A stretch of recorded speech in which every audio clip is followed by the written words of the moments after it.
ask a question to any one of the panelists so we can create dialogue. My name is Varughese. We live in Model Grove. I'm here to talk about my son. First of all, I want to thank Denise for giving me an opportunity to come here today. We met a few weeks ago. We started talking about our son, and I found out what she's doing. And I know she's going to help me because she knows she's on the other side, so she knows how we feel. The people who are really there that we think are going to help us are not the ones that are really helping us. So Denise really, she gets me where I am. I'm going to talk about my son. His name is Pravin Varughese. He was 19 years old. I am a registered nurse by profession. My husband is a respiratory therapist. We come from India. We have lived in US for most of our lives. Our kids are born and raised here. We had professional jobs. Life was good. 3 beautiful, talented kids. We lived the typical immigrant American dream until 3 years ago when we lost everything. My son, who went to Southern Illinois University, Carbondale, to study criminology and criminal justice, his hopes were to become a police officer, and he wanted to work with the FBI. He was a sophomore there. February 14, 2014, he went to a party with his cousin and his friends. 11:30, he left the party alone, and since then, we don't know what happened. Nobody knew where he was. He used to call home every night, so the next day when I got a call from the police officer, his cousin reported him missing. We drove down immediately there. The initial thing from the police was all college kids do this. They go somewhere and come back. Knowing Pravin, we knew he would never do that. He was in trouble. We tried to tell them. Nobody wanted to take us seriously. None of the college kids were used for the search. 200 youth from our community drove down to Carbondale. All the hotel rooms were booked by our people there. They were not even used for the search. Sunday, no search, because they said we don't have enough staff. We waited. We went to the media that Sunday. Next morning, the deputy chief drags us into the police station and he said, "You cannot do this. You cannot talk to the media. This is going to affect the investigation.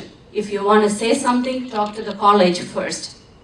So we were bombarded from there. We were briefed in the hallway, not even offering a seat. 6 days went by. The news in the media prompted a tipper to come forward saying there was a driver that took my son. So anyway, we hear different stories from the police, who came forward, who gave the tip, and how this whole thing came around. February 18th morning, I believe the search started probably around 8 o'clock or something. By 9:30, my son was found deep in the woods, and he was taken away. Nobody knew where he was or anything. The police chief, the deputy police chief comes into the hotel room. The dean knew, the college dean knew. She was in our room, but she did not tell us what was going on. The deputy police chief comes and said they found our son in the woods, and they said he got a ride with a recent acquaintance. Lately we knew that he was a stranger. He was not even a college student. Recent acquaintance got into a fight. They had an argument. My son ran into woods and died of hypothermia. That was the police chief's announcement, and that's what told us, the deputy police chief told us that. Few hours later, the coroner and the detectives and all walk into our hotel room, and we said, "When can we see him?" They said, "No, you cannot see him. He matched our description. You cannot see him. You have to wait till a funeral home of your choice, bring him to Chicago." I screamed. I know how a body is identified. After all the arguments, they took us into the hospital. They showed us just his face. We saw the bruise on his forehead right away, and I said, "Somebody beat my son." They wouldn't believe it. The police chief made a story. The deputy police chief made a story. Nobody was telling us the truth. We come down here. the funeral home of Ed Niles, bless his heart, he took one look at my son, came back and said, "Lovely, you need to see your son. He has injuries." We saw him. That prompted a second autopsy. That second autopsy came back blunt force trauma to his head, including a defensive wound on his arm was the cause of death. His tox was negative. He had no drugs, no alcohol in his system. So my question was, what happened if his toxicology was negative? What made him run into woods? What happened?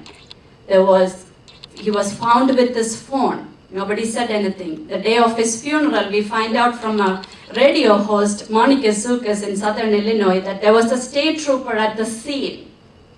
The truck was parked on the side of the street, and now the video is out, and you can see this boy coming up from the woods, and he's telling the state trooper he picked up a black male on Highway 13, and that black male tried to rob him and ran into woods. That black male is supposed to be my son. The state trooper did not make any reports. The state trooper did not look for my son. Nobody knew he was missing until then. And the police covered it up. They did not mention this incident to us at all, the state trooper's incident. So we started fighting. We knocked every single door possible. The case was handed over to Jackson County State's attorney. I could stay here and talk about him all day. And Mike, I'm so glad I met you. That I heard from Dennis and also from the special prosecutor that's having my son's case about you, that how good you deal with the cases now. But the way we were treated by the state's attorney in Jackson County, I could write a book on it. He had the case, and I thought maybe if I see him, he could just move my son's case a little bit, where we don't have any police reports, nothing. I had 2 encounters with him, one on the phone and one on face-to-face. Both times he blamed my son. He said, "Your son was drunk, he was involved in illegal activities." And I'm wondering what illegal activity was he doing. So I went down to Carbondale to see him. And he looked at my face and said, "You thought you had a model son. He was not the model son you thought you had. He was involved in many illegal activities." I just sat there and I cried. I didn't know what to tell him. And he goes, "Why are you here?" I said, "If you can just give me the reports, or at least tell us when this is going to finish." He wouldn't give us any date. He said he wasn't going to charge that boy. He said, "I am not going to do anything. If the police decide to arrest him, I will de-arrest him." Okay, so that was him, and I don't want to say too many things in public what he said, because every time I say something, he has a press release on it. He blamed us for having many theories about our son's death. The family has many theories. And so we had collected 40,000 signatures and gave it to all the politicians and wherever, to Lisa Madigan and all that. She didn't want to do anything, but the state's attorney said, maybe more people want to know what happened. I will release this report, and that won't be pretty. That won't be pretty, he said. So anyway, a year later, he released a report, a 10-page report blaming my son for his death. He accused him intoxicated 16 times in that 10-page report without mentioning, not even once, that he had a negative toxicology. So the public went crazy, our community went crazy. We had so many people supporting us. Finally, that case went to the special prosecutor's office, and that's where the case is right now. And I am here to tell you the system really works. We waited and prayed for one good man to look at this case honestly, and we have him. We have him now. And he is looking into the case so seriously. Every single police officers who were at the scene, more than 10 of them, there is one sentence in common in all of their reports. The special prosecutor, after he came in, he granted us permission to have the police reports. We have it now. Before that, when I filed FOIA, I was just getting, the police department sent me newspaper articles. That was supposed to be the police reports. So, and I said, since when newspaper articles become police reports? But thank God for the special prosecutor, we got the police reports now, and we have been finding out things, so many inconsistencies. More than 10 police officers who were at the scene where my son was, they all have one thing in common. Every police officer has written, no head injury. One sentence in common, but they also a small cut on his lip. Are they blind? I don't know. So anyway, that's where we are right now, and I'm here. You know, we have been faced with both sides. We have seen the good and the bad. My son was called a white male on the police flyer, a black male by the driver, a Middle Eastern by the pathologist. The pathologist apparently did not see any injuries, and he was even mentioned as female in some of the reports. In the autopsy reports, he was mentioned as female. It's so disgusting, you know, that I have to stand here and talk about all this. And for somebody who never had any experience with the law enforcement, for me to throw into this, I had to hold a broken family. My husband has gone completely silent after he lost his only son.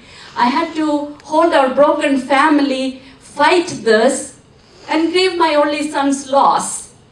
I don't know how I'm doing this, but I am not going to give up, and all our fight is worth it, and we are at a place where this is moving.